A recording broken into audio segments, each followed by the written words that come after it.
उस दिन वेंसडे को देखने के बाद मैं ये मान चुका था कि वो मॉन्स्टर कोई और नहीं बल्कि खुद वेंसडे ही है।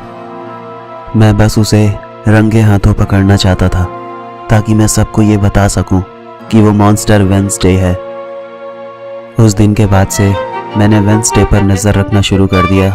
मैं उसकी हर एक बात पर ध्यान देने लगा था। वो स्कूल में आती थी तब भी मेरी नज़र उसी पर होती थी, और जब वो घर चली जाती थी उसके बाद भी मैं उस पर नज़र रखता था। वेंसडे कब कहाँ क्यों जाती है, वो किससे मिलती है, किससे बातें करती है, मेरी नज़र हर चीज़ पर थी। इस तरह तकरीबन 1 हफ्ता गुजर गया, लेकिन अजीब बात थी कि जो मैं चाहता था वो नहीं हुआ। मैंने वेंसडे को कभी भी मॉन्स्टर बनते नहीं देखा, लेकिन इससे मेरा शक बदल नहीं जाएगा। मैं जानता था कि मॉन्स्टर वही है। एक दिन की बात है, स्कूल ख़त्म होने के बाद वेंसडे जंगल की तरफ चली गई। मुझे लगा कि शायद वो जंगल इसलिए जा रही है ताकि शिकार कर सके। ज़रूर वो वहाँ पर अपने असली रूप में आएगी। मैं धीरे धीरे वेंसडे के पीछे पीछे जाने लगा। मैं इस बात पर ध्यान दे रहा था कि कहीं वो मुझे ना देख ले, इसलिए मैं छुप छुप कर उसका पीछा कर रहा था। अचानक मुझे एक पत्थर के गिरने की आवाज़ सुनाई दी। मैं जल्दी से पेड़ के पीछे छिप गया। जब मैंने दोबारा सामने देखा तो वेंसडे वहाँ पर नहीं थी। मैं उसे ढूंढने के लिए आगे बढ़ गया, पर अजीब बात थी कि मुझे वेंसडे कहीं भी दिखाई नहीं दे रही थी। मुझे अचानक पीछे से एक आवाज़ सुनाई दी। क्या हुआ, मुझे ढूंढ रहे हो? मैंने पीछे पलट कर देखा, वो वेंसडे थी।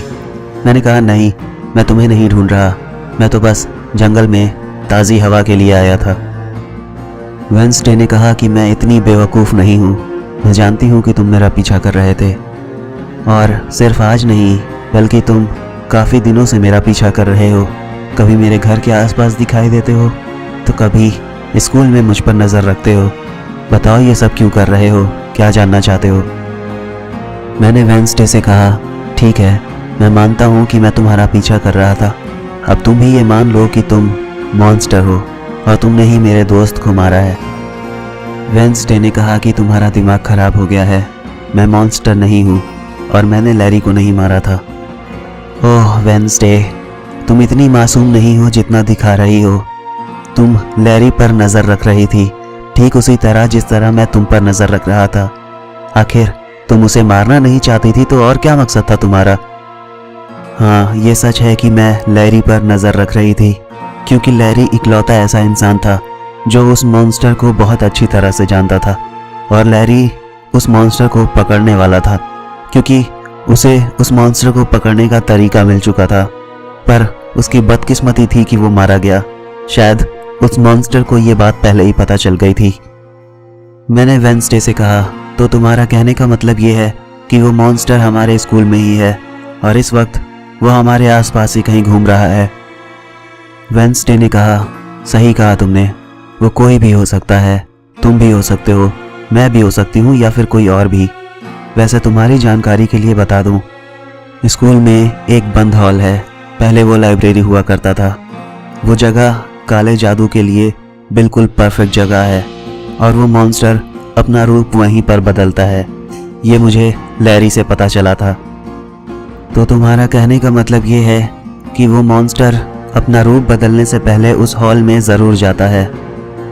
हाँ, सही कहा तुमने।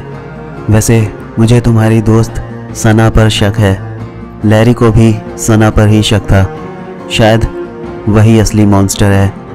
2 दिन बाद अमावस की रात है, और अगर तुम सना को उस रात उस हॉल में लेकर आ गए तो यकीन मानो वो अपने असली रूप में ज़रूर आएगी, और तब हम उसे रंगे हाथों पकड़ लेंगे। वैसे मुझे तो नहीं लगता कि सना मॉन्स्टर है, लेकिन फिर भी मैं तुम्हें बता दूं कि कल उसके मॉम डैड घर पर नहीं रहेंगे। जब वो स्कूल में होगी तब हम उसके घर पर जा सकते हैं, उसके घर की तलाशी ले सकते हैं, शायद हमें कुछ मिल जाए। वेंसडे ने कहा, ठीक है, तो कल सुबह 9 बजे मिलते हैं स्कूल के बाहर। मैंने कहा, ठीक है, सुबह 9 बजे। अगले दिन सुबह जब सना स्कूल में थी तो मैं और वेंसडे हम दोनों उसके घर चले गए। मैंने जैसे तैसे उसके घर का दरवाज़ा खोल लिया। जब हम सना के कमरे में गए तो हमारी आंखें फटी की फटी रह गई। चारों तरफ उस मॉन्स्टर की तस्वीर लगी हुई थी और यहाँ वहाँ जादू टोने के निशान भी थे।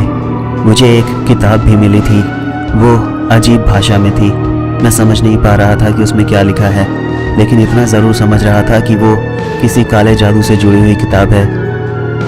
मैंने वेंसडे से कहा, अब तुम्हें कुछ करने की ज़रूरत नहीं है। मैं समझ गया हूँ कि सना ही असली मॉन्स्टर है।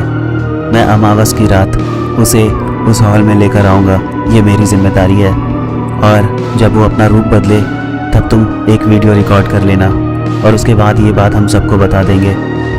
वेंसडे ने कहा, ठीक है, तो अमावस की रात मिलते हैं। उस दिन मैं वहाँ से अपने घर के लिए लौट गया। घर जाने के बाद मैं ये सोच रहा था कि मैं सना को क्या कहूँगा, उसे किस बहाने से उस हॉल में लेकर जाऊँगा। मैंने काफ़ी देर तक सोचा। उसके बाद मुझे एक आइडिया आया।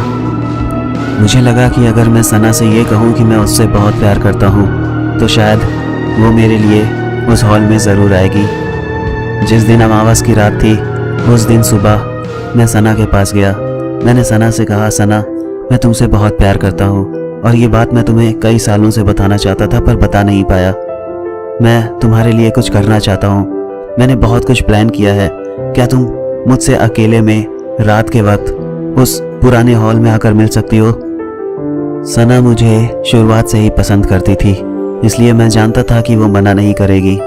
सना ने कहा, ठीक है, तो आज रात हम वहीं मिलेंगे। मुझे बता दो कि कितने बजे आना है। मैंने उससे कहा कि देखो, थोड़ी दिक्कत हो सकती है क्योंकि तुम्हें रात के 12 बजे उस हॉल में आना है। सना ने कहा, कोई बात नहीं है, मैं आ जाऊंगी, बस तुम तैयार रहना। मैंने कहा, ठीक है। कुछ देर बाद मैंने वेंसडे को फ़ोन किया। मैंने उससे कहा कि सब कुछ सेट हो चुका है।